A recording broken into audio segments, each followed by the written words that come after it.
Democrats taking aim tonight at Senate Majority Leader Mitch McConnell. And it's because of his response to a reporter who asked him what he would do if a Supreme Court justice were to die in 2020, leaving an open seat. Here's what he said.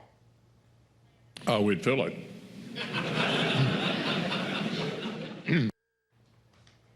Now, everybody remembers back in 2016, McConnell chose not to vote on then-President Obama's Supreme Court nominee, Merrick Garland, claiming that decision should not be made during an election year. But there were some caveats to that.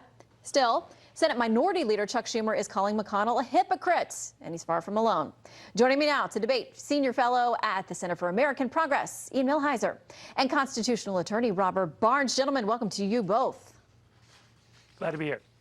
Okay, I want to start out with something that comes from McConnell's communications director. It says this. He says McConnell has conveyed this reasoning several times. The decision not to consider Garland's nomination was because the Senate was held by a different party than the president leading into an election. His answer Tuesday is consistent with that. And he says, not a change in position. Yeah, I mean, he says that. You know, in the South, we have a saying for people like Mitch McConnell, and, well, bless his heart. You know, the only thing I could say about him right now is at least he's being honest. You know, at least he's admitting that it's just politics all the way down. And I don't like that. I think that's very bad for the judiciary in the long run. I think that's very bad for the country in the long run. But at least he's being honest, and, you know, that's better than what he was doing before. All right, Ian. I grew up in the South, too, and that's about the most insulting thing you could have said to the Senate Majority Leader. It really is. He's listening, and he heard that. Okay. All right. Well, listen, they say he's been consistent all along. So I want to read something by Charles Koch from the National Review. He says McConnell hasn't reversed himself. He says the idea that the president should, by rights, get the nominee he wants, and by extension, that a nominee can be, quote, stolen from him if he doesn't, is the product of our ugly obsession with the White House at the expense of all else. Now, Robert, you know the exit polling, all of the data showed that a vast majority of people, whether they were voting for Hillary Clinton or Donald Trump, they were voting because of the Supreme Court. Have we become too obsessed with making sure the White House is won by whoever you support because you want to get control of the Supreme Court?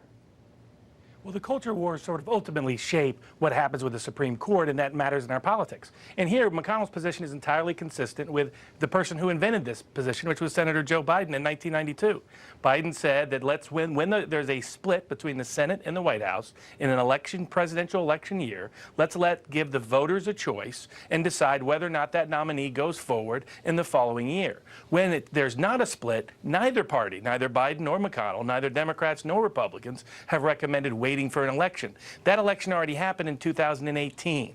Because of what happened with Kavanaugh, Republicans not only held the Senate, they added to their Senate seats. So they're entitled now to put forward the president's nominee if, fortunately or unfortunately, that becomes the case in 2020. Yeah, and this is all speculation. Who knows? Everybody may stick around for another 10 years. We don't know. But Washington Post, E.J. Dionne writes this. So what are we going to do about it? Mention the words, quote, court packing, and many liberals and moderates wring their hands and fret about the Supreme Court's legitimacy.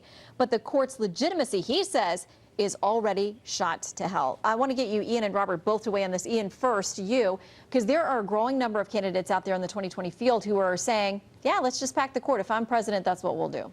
Well, look, the judiciary depends on people trusting it. It depends on people trusting it to be nonpartisan, to be non-political.